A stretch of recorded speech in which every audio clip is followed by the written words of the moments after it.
বলেছেন ফুটবল দেখার বিধান কি? এই জায়গায় আমরা পথ হারিয়ে ফেলেছি। আমাদের জেনারেশনকেও আমরা পথ হারানোর ব্যাপারে উদ্বুদ্ধ করছি।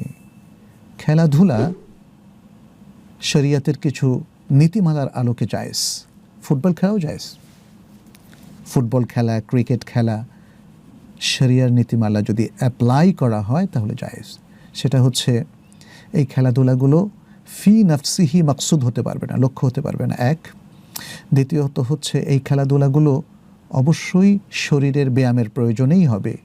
এই খেলাধুলাগুলো এটা শরিয়াতের কোনো মৌলিক কাজকে নষ্ট করতে পারবে না, যেমন সালাত।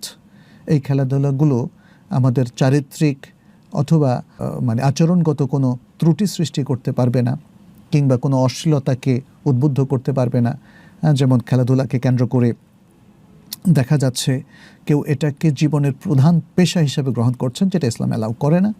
পাশাপাশি এর মধ্যে নারীদেরকে সম্পৃক্ত করা হচ্ছে, চিয়ার গার্লদেরকে সম্পৃক্ত করা হচ্ছে।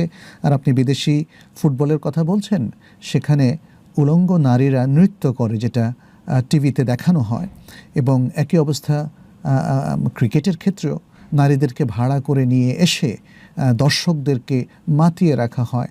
আর আমাদের মুসলিম ছেলেরা মেয়েরা তাতে আনন্দ উল্লাস করছে। কি আফসোস, কি দুর্ভাগ্য আমাদের! এগুলো কি করে জায়েজ হতে পারে?